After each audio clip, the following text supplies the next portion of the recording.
सोचिए एक ऐसे गेम ऑफ थ्रोन्स के बारे में जो किसी टीवी स्क्रीन पर नहीं बल्कि हकीकत में खेला गया था।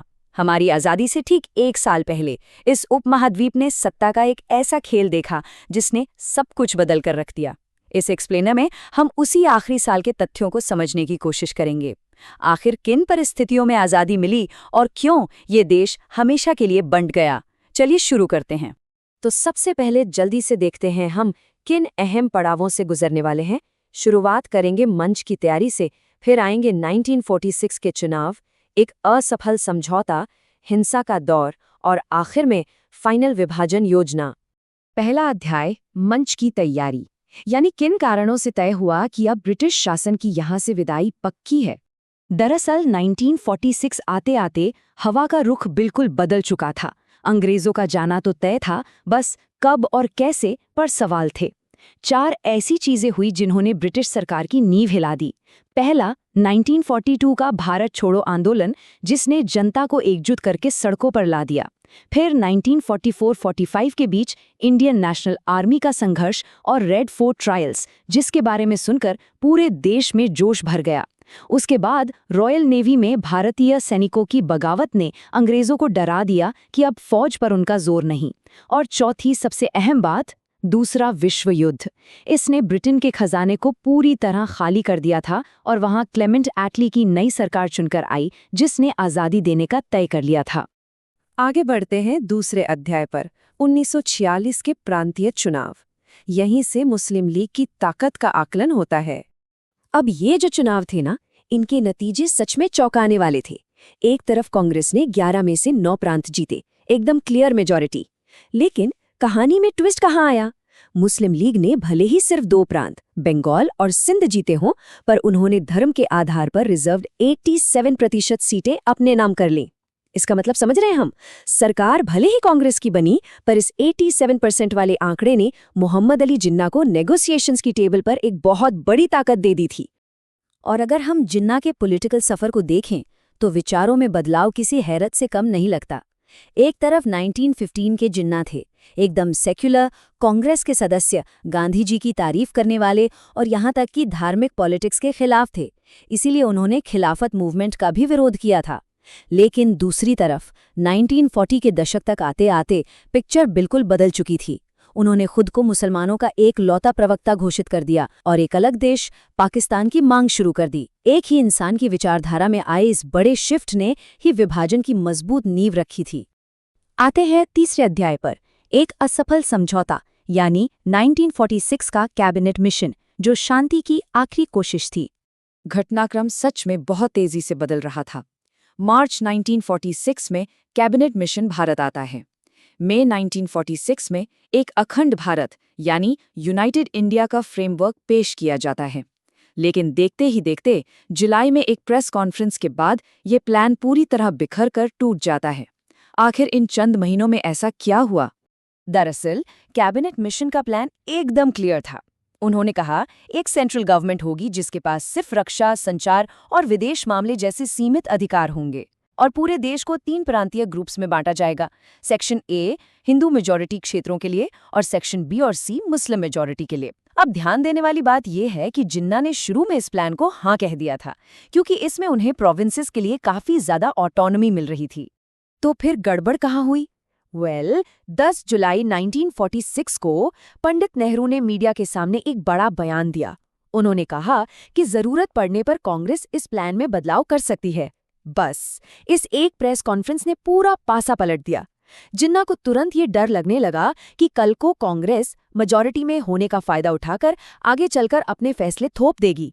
नतीजा ये निकला कि उन्होंने इस समझौते से पूरी तरह अपने हाथ खींच लिए।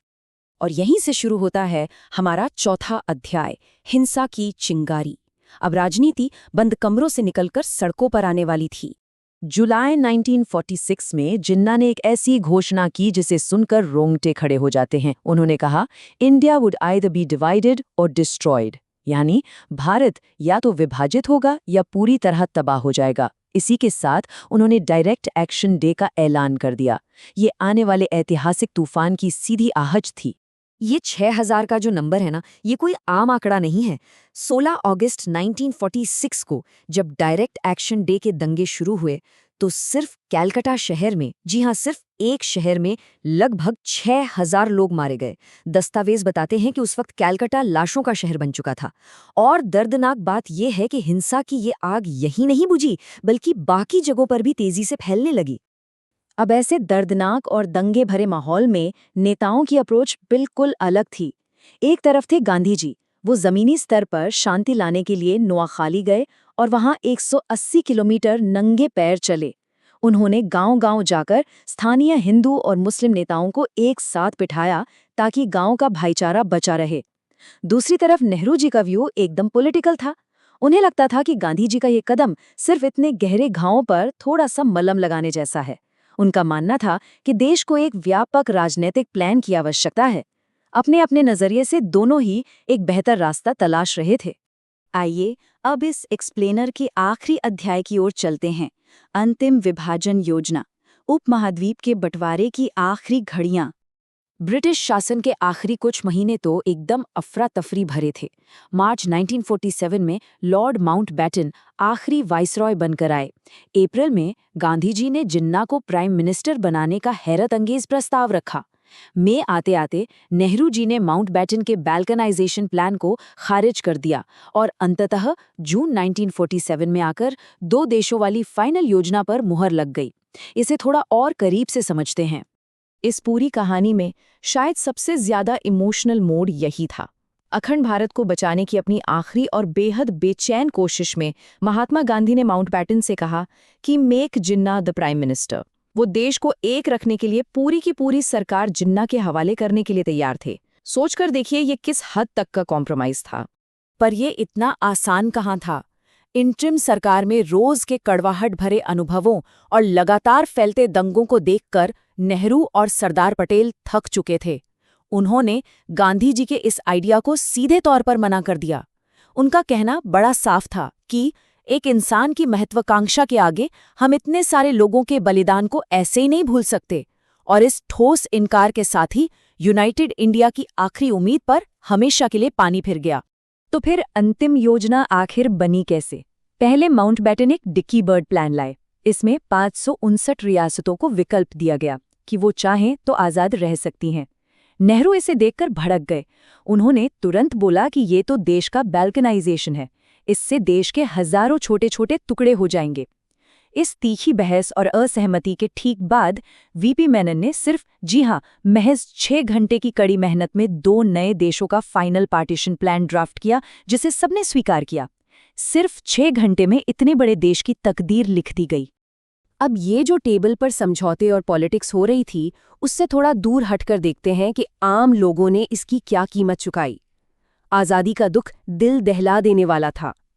1.5 करोड़ यानी 15 मिलियन लोगों को अपना घर बार छोड़कर पलायन करना पड़ा। 10 लाख से ज्यादा लोग इन दंगों में मारे गए और 75,000 से अधिक महिलाओं का अपहरण हुआ। ये सिर्फ आंकड़े नहीं हैं, ये बंटवारे की वो मानवीय कीमत है जो लफ्जों में समझाई ही नहीं जा सकती। तो इस पूरे एक्सप्लेनर के बाद एक बड़ा और गंभीर सवाल पीछे छूट जाता है।